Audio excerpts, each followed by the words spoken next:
Assalamualaikum warahmatullahi wabarakatuh. Nama saya Gilang Fahrul Rozi, NPM 2013010041. Saya dari Prodi Agroteknologi. Di sini saya akan mempresentasikan tugas saya mengenai teknologi pengendalian tanaman, materi pengendalian hama. Ini adalah saya akan mengenalkan beberapa hama yang ada di pertanian ataupun perkebunan. Yang pertama saya akan memaparkan satu hama yang bernama, ini adalah burung gelatik ya. Ya, kita bisa lihat ini adalah burung gelatik. Ya. Nama latinnya Porus major. Nah, dari burung gelatik ini kita bisa melihat ciri-cirinya berupa warna bulunya itu dia hitam. Nah, di sini hitam. Terus di lehernya tuh ada putih ya. Kemudian di punggungnya ini sedikit keabu-abuan. Nah, jadi burung gelatik ini ada perpaduan 3 warna di sini. Nah, burung ini memiliki panjang berkisar dia 13 cm. Nah, 13 cm dengan membedakan antara kelamin jantan dan betina, kita bisa melihat dari kepala si gelatik ini. Nah, kalau kepala si gelatik ini dia jantan itu kepalanya ini berwarna hitam pekat.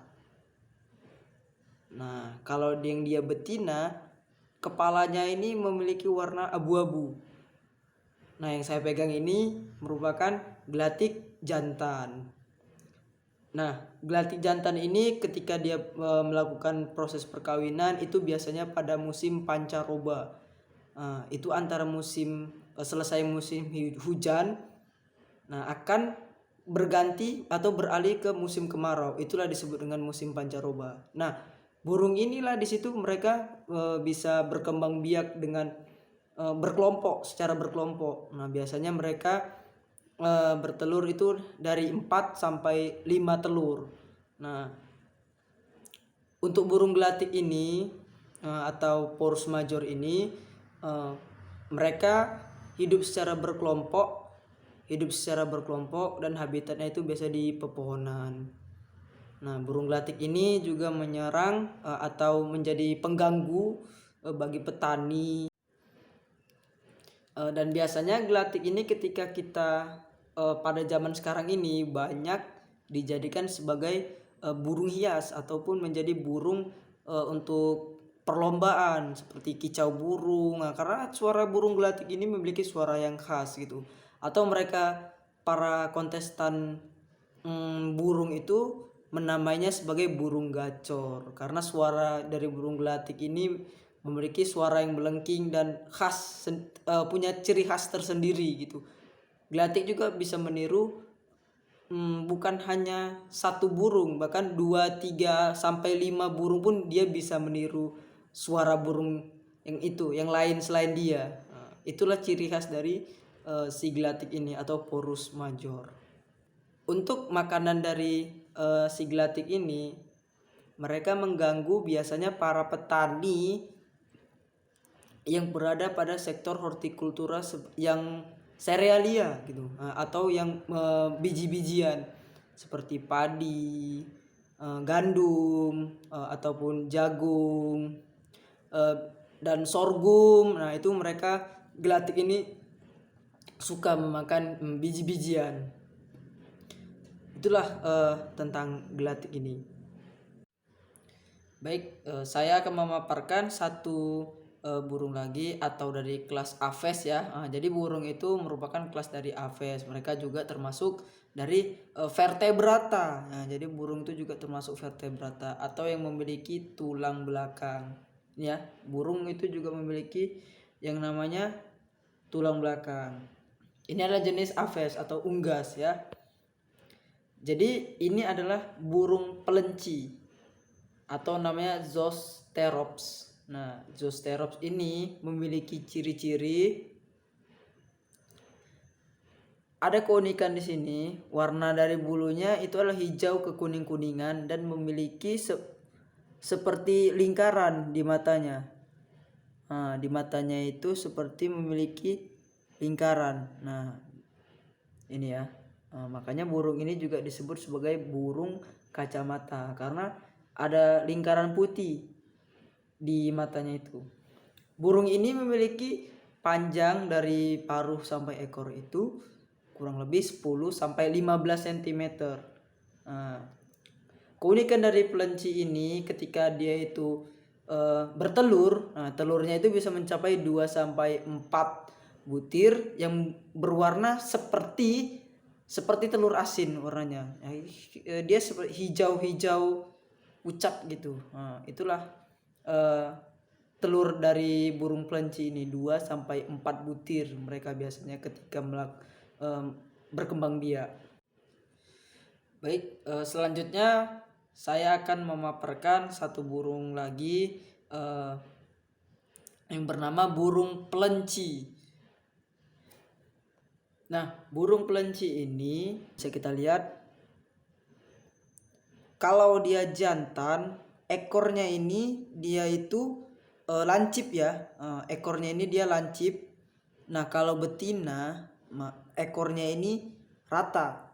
Yang saya pegang ini adalah jenis pelenci betina. Nah, makanya kita bisa lihat dari ekornya ini dia rata. Habitat dari burung pelenci ini biasanya mereka itu hidup di daerah tropis atau subtropis.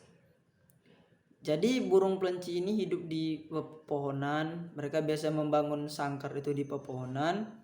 Nah, kemudian mereka itu hidup secara berkelompok. Nah, dengan kicauan-kicauan itu seperti panggilan untuk mereka supaya mereka itu bisa hidup berkelompok. Nah, pelenci ini merupakan hama juga bagi para petani di alam bebas sana ya. Ketika mereka ini hidup di alam bebas sana, mereka ini menjadi hama juga, hama pengganggu dari para petani buah-buahan, misalnya tanaman buah-buahan seperti pepaya, seperti pisang, kemudian seperti apel. Mereka juga mau memakan buah-buah seperti itu. Makanya burung pelenci ini termasuk hama pengganggu bagi para petani. Baik, selanjutnya di sini saya ada hewan hama juga ya, atau hewan pengganggu dari tikus rumah atau ratus-ratus. Nah, ini maaf tikusnya agak sedikit kecil ya. Nah, jadi ratus-ratus ini adalah hama, masih jenis tikus-tikusan, dia dari mamalia juga, termasuk hama vertebrata. Nah, jadi ciri-ciri ratus-ratus ini dari warna itu dia dari hitam bisa ke abu-abuan, juga memiliki warna putih ya di bagian bawahnya. Dia memiliki putih. Nah, jadi untuk ukuran ratus-ratus ini atau tikus rumah ini adalah 15 sampai 20 cm. Nah, habitat dari ratus-ratus ini dia tinggal di rumah-rumah ya, di persawahan juga dia bisa. Keunikan dari ratus-ratus ini dia tidak bisa berenang. Nah, nggak seperti tikus-tikus yang lain kayak tikus got atau tikus yang lainnya itu. Tikus-tikus yang lain itu dia bisa berenang. Nah, kelemahan dari ratus-ratus ini dia tidak bisa berenang. Nah, tetapi ratus-ratus ini dia bisa memanjat paling handal dari tikus yang lainnya. Bahkan ratus-ratus ini bisa melompati antara bangunan satu ke bangunan yang lainnya. Jadi ratus-ratus ini adalah tikus yang bisa melompat tinggi juga gitu. Nah, ratus-ratus ini sama ya seperti tikus-tikus yang lainnya, dia mamalia. Bisa kita bedakan dari kelenjar susunya. Nah, untuk betina dari ratus-ratus ini memiliki 4 sampai 6 pasang. Berarti sekitar ada 12 puting susu. Jadi 12 puting susu dimiliki oleh betina. Nah, untuk ratus-ratus ini dia hidup berkisar sekitar 1 sampai 3 tahun lamanya. Nah, pada usia dia di usia 50 hari dia itu sudah bisa berproduksi atau bisa menjadi indukan, bisa melakukan proses perkawinan. Proses kehamilan dari si betina ratus-ratus ini sekitar 19 sampai 23 hari. Nah, untuk sekali melahirkan ratus-ratus ini bisa mengeluarkan anaknya dari 8 sampai 10. Baik, hewan hama selanjutnya adalah mencit ya, atau mus muculus. Ya, ini adalah mus muculusnya. Nah, bisa kita lihat dari bagian tubuhnya itu ada dari kepala, badan sampai ekornya. Nah, ini ukuran dari mus muculus ini dari 15 sampai 20 cm untuk ukuran tubuh, dengan bobot berat untuk mus muculus dewasa itu 20 sampai 40 gram. Kita bisa lihat ya, biasanya mus muculus ini ada yang dia berwarna hitam, keabu-abuan juga ada. Nah, ini termasuk mus muculus yang atau mencit yang albino ya. Ini biasanya mus muculus untuk penelitian untuk anak-anak biologi.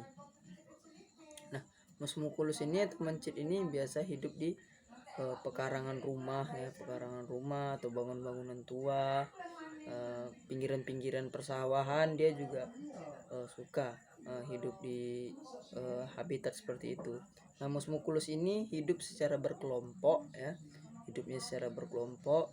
Kita bisa membedakan antara mana jantan dan betina itu karena mereka ini makhluk mamalia ya, dan termasuk hewan vertebrata atau yang memiliki tulang belakang. Mamalia itu jelas betinanya memiliki puting susu. Nah, untuk puting susu di betina itu dia bisa sampai 4 pasang ya, atau 4 sampai 8 puting susu. Nah, ini si mus muculus tadi. Nah, kalau jantannya jelas kita bisa lihat di situ ada seperti kelamin jantannya, penis dan testis untuk di belakang bagian dubur dari mus muculus ini. Nah, mus muculus ini hidup usianya itu 1,5 sampai 3 tahun ya, 1,5 sampai 3 tahun. Untuk usia 50 hari mereka sudah bisa menjadi induk untuk bisa berproduksi di umur 50 hari. Usia kehamilan dari mus muculus ini, si betina bisa mengandung sampai 20 hari lamanya dengan melahirkan sekitar 4 sampai 8 ekor sekali melahirkan. Nah, ini adalah mus muculus. Nah, mus muculus ini biasa makan dengan sisa-sisa makanan manusia. Dia juga suka makan biji-bijian ya. Dia juga suka makan biji-bijian. Nah, makanya bagi para petani, mus muculus ini juga termasuk hewan hama ya, hama pengganggu untuk tanaman mereka.